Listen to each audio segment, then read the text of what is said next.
A quiet afternoon near the White House erupted into chaos on November 26, 2025, when two West Virginia National Guard members were critically shot during a targeted attack.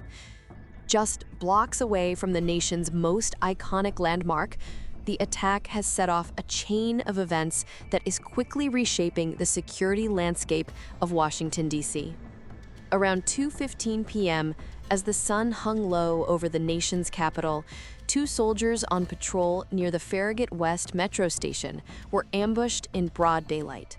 The suspect, later identified as 29-year-old Afghan national Rahmanullah Lakanwal, pulled out a firearm and opened fire on the unsuspecting guards. The assault was swift. Lakanwal shot one of the guards in the chest, then turned his weapon on the second soldier. But the soldiers were not defenseless. In a split second, one of the guards managed to return fire, wounding Lakanwal, who was quickly taken into custody. The immediate aftermath was chaotic. Emergency sirens wailed through the streets, and federal agents swooped in as soon as the dust settled. While Lakanwal was rushed to the hospital in critical condition, the two victims, both armed and on patrol at the time, were also rushed to a local hospital. Initial reports suggested they had died, but later, authorities retracted the statement, confirming they were still alive, though in critical condition. As the news spread, President Donald Trump didn't waste time. From his Florida resort, he quickly called for action. Trump ordered the immediate deployment of 500 additional National Guard troops to Washington, D.C.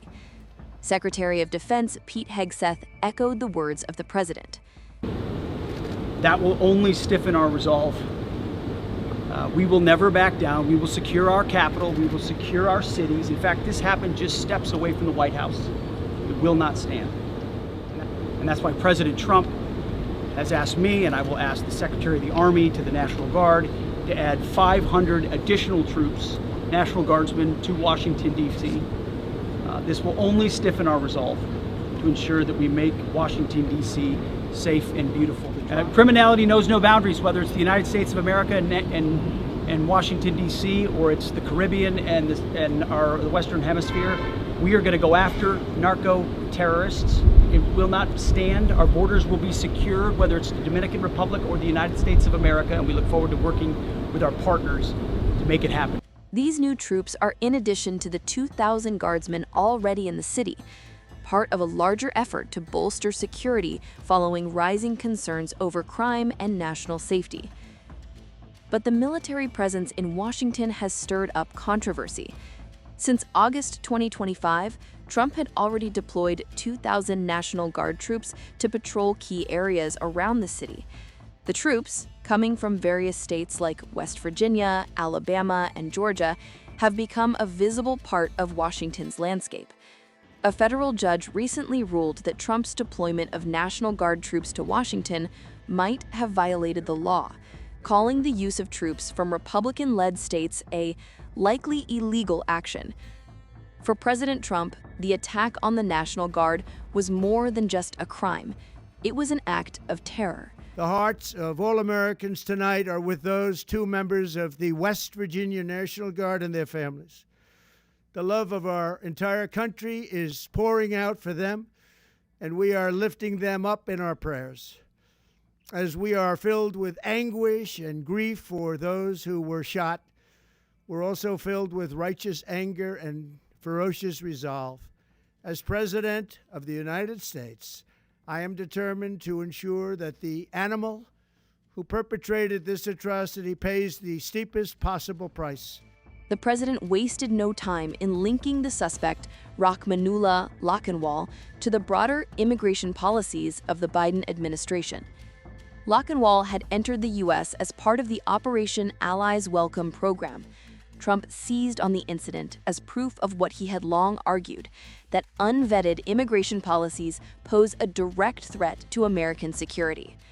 I can report tonight that based on the best available information, the Department of Homeland Security is confident that the suspect in custody is a foreigner who entered our country from Afghanistan, a hellhole on earth. He was flown in by the Biden administration in September 2021 on those infamous flights that everybody was talking about.